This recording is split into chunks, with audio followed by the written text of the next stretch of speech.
फिर से नसीबा तू मेरा। और नहीं तो क्या, इसी की वजह से तो शकूर भाई चल बसे।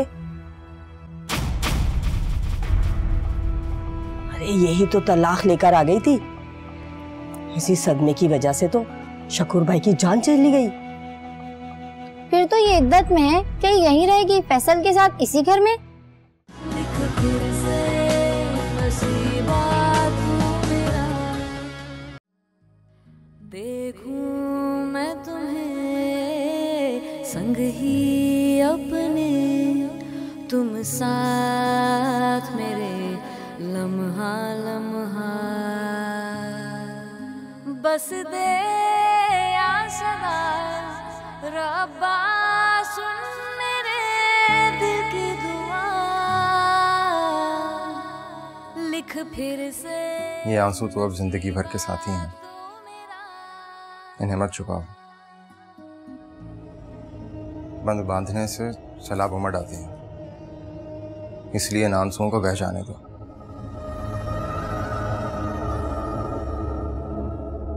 तुम्हें ताया जान को मेरी तलाक के बारे में नहीं बताना चाहिए था।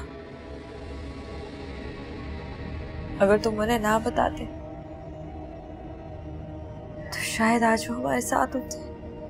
कभी ना कभी तो ये बात उन्हें पता चलनी ही थी। हम चाहकर भी उनसे ये बात नहीं छुपा सकते थे, लेकिन कुछ वक्त तक के लिए तो छुपा सकते थे। तुम्हें अंदाजा था उनकी तबीयत का, अभी नहीं बताना चाहिए था।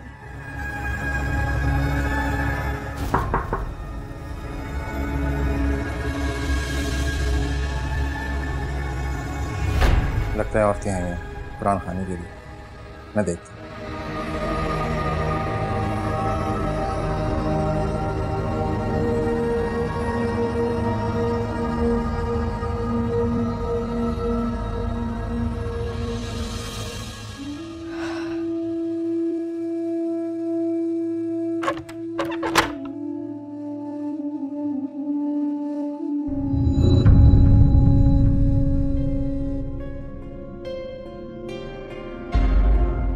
तुम? हाँ मैं। दरवाजे से ही बातें करोगे या अंदर भी आने की?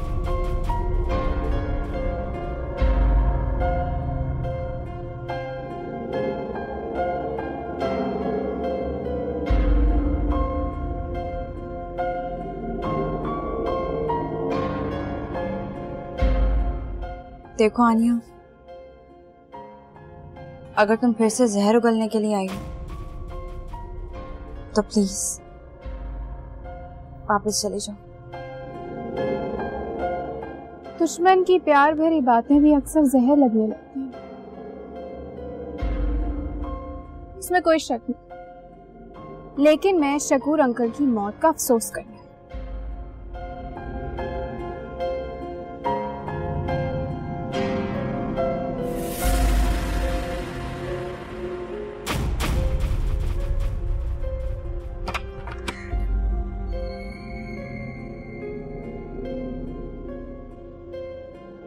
अब्बा की जिंदगी में तो तुम उनकी इज्जत ना कर पाई और आज उनका अफसोस करने आई हो।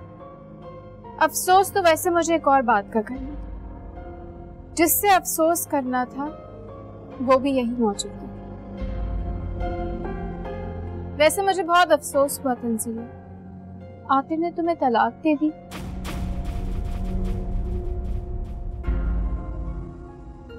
अब तो तुम्हें एहसास होगा ना कि एक औरत के लिए तलाक कितनी तकलीफें होती है, उसका दर्द क्या होता है और ठुकराए जाने पर कैसा महसूस होता है।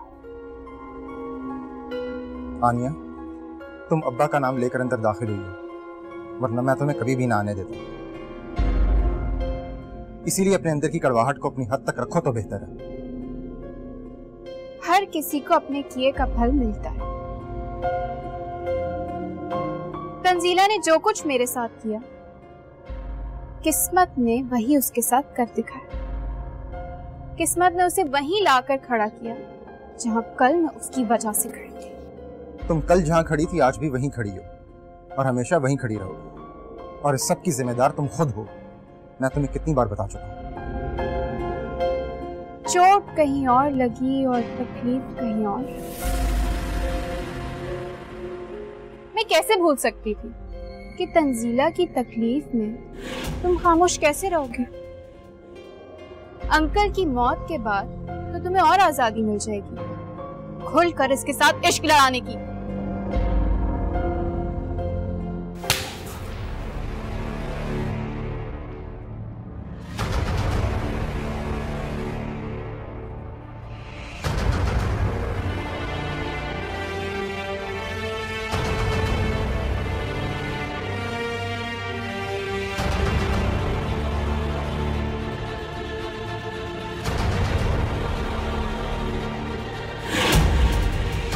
बस सानिया बस।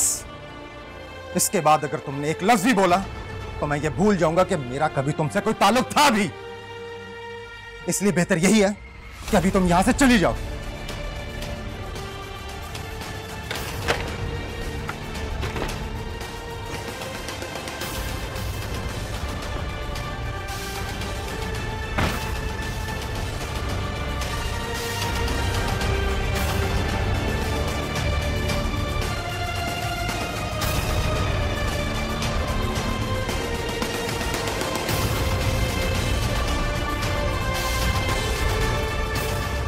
तुमने अच्छा नहीं किया फैसल, अच्छा नहीं किया।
तुम कल जहां खड़ी थी आज भी वहीं खड़ी हो और हमेशा वहीं खड़ी रहोगी। और इस सब की जिम्मेदार तुम खुद हो।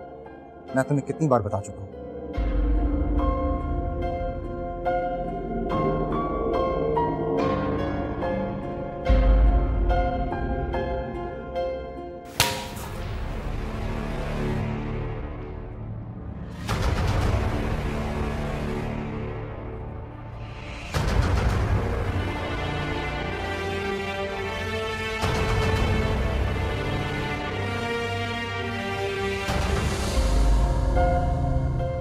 फैसल, तुमने फिर से उस तंजीला की वजह से मुझ पर हाथ उठाया। मैं तुम्हें छोड़ूंगी नहीं। इस थप्पड़ का हिसाब तुम्हें देना पड़ेगा। इस थप्पड़ का हिसाब तुम दोनों ऐसा दोगे कि जिंदगी तुम दोनों पर तंग हो जाएगी और जमीन कम पड़ जाएगी।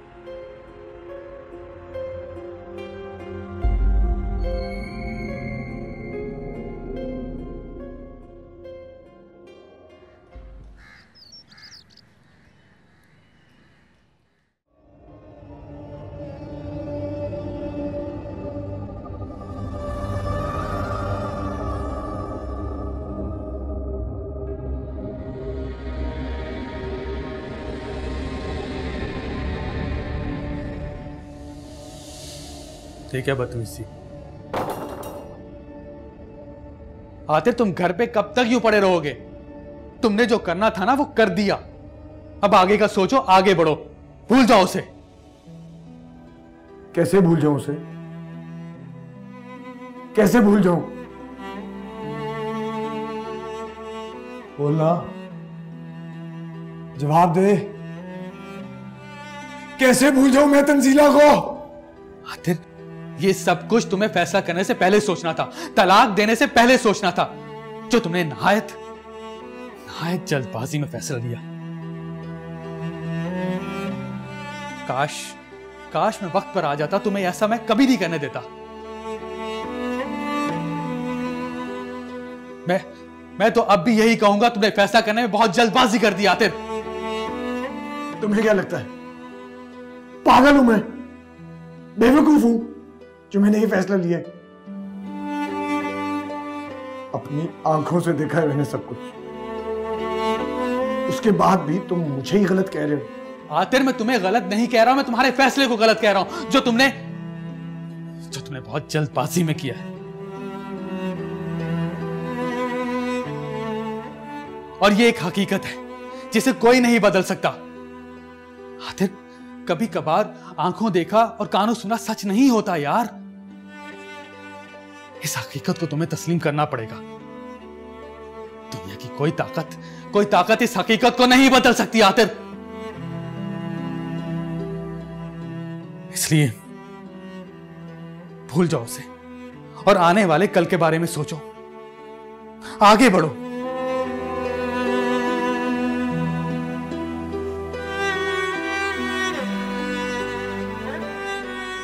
जो भी हुआ बहुत बुरा हुआ।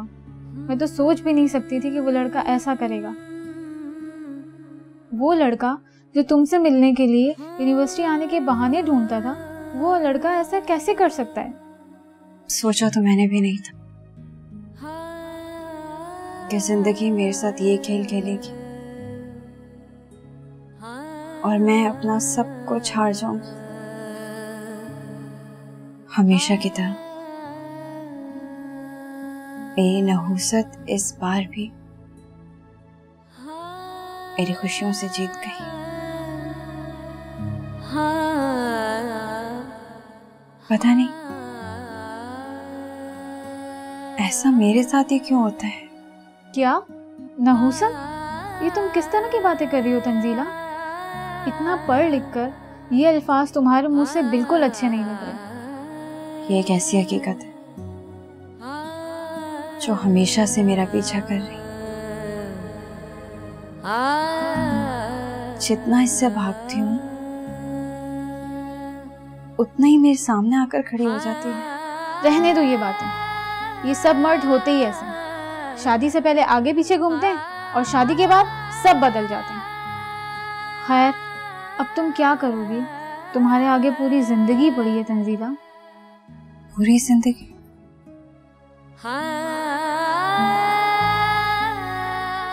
पूरी जिंदगी में न जाने कितनी जिंदगी बची है। फजूल बातें मत करो। तुम इतनी कमजोर नहीं हो कि एक शख्स के निकल जाने से तुम ऐसी नाउमीदी की बातें शुरू कर दो। जिंदगी का वो हिस्सा जो मैंने आतिर के साथ गुजारा है,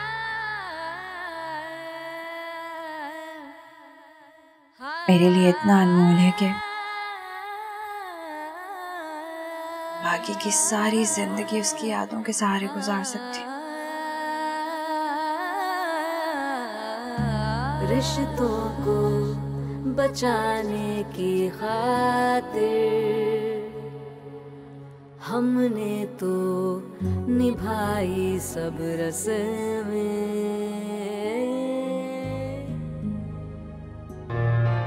आतिर जी हाँ। बैठो।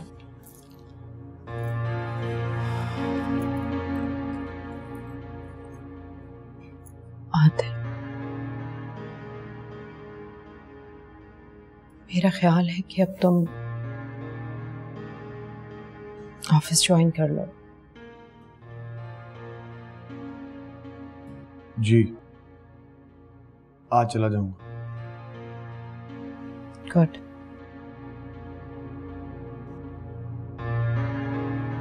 आतिर,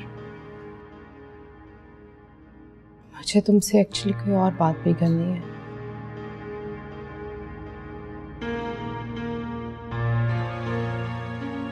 बेटे, क्या ऐसा नहीं हो सकता कि तुम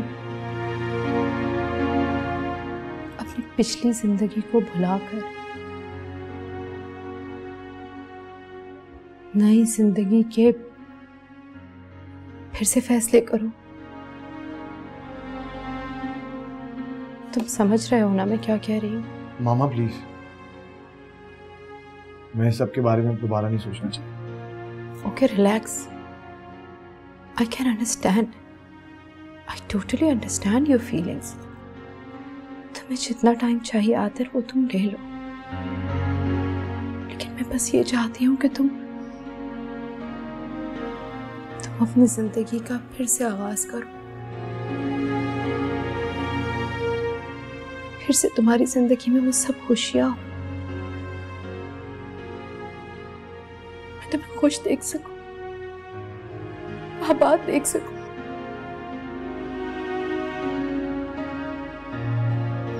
तुम्हें जितना टाइम चाहिए तुम लो आतिर। बस ये रिक्वेस्ट है कि तुम ये फैसला मेरी जिंदगी में कर लेना आतिर। मामा, ये कैसी बातें कर रही? मेरे पास अब आपके सिवा बचा ही क्या है? अपना सब कुछ तो खो चुका।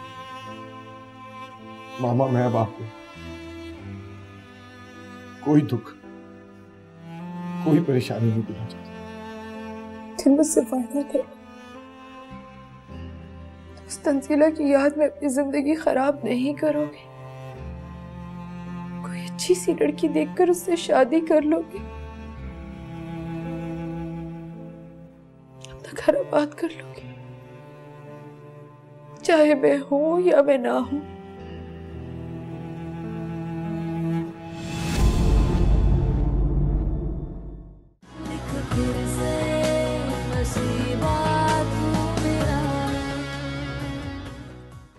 तू यहाँ क्या कर रहा है? निकल जा यहाँ से। लेकिन जो मैं कहने आया हूं वो तुम्हें सुनना पड़ेगा। यह भी तो हो सकता है कि जो कुछ तुमने देखा हो वो तुम्हें दिखाया गया हो। मुझे तंजीला के कमरे में भेजा गया था, मैं खुद नहीं गया था।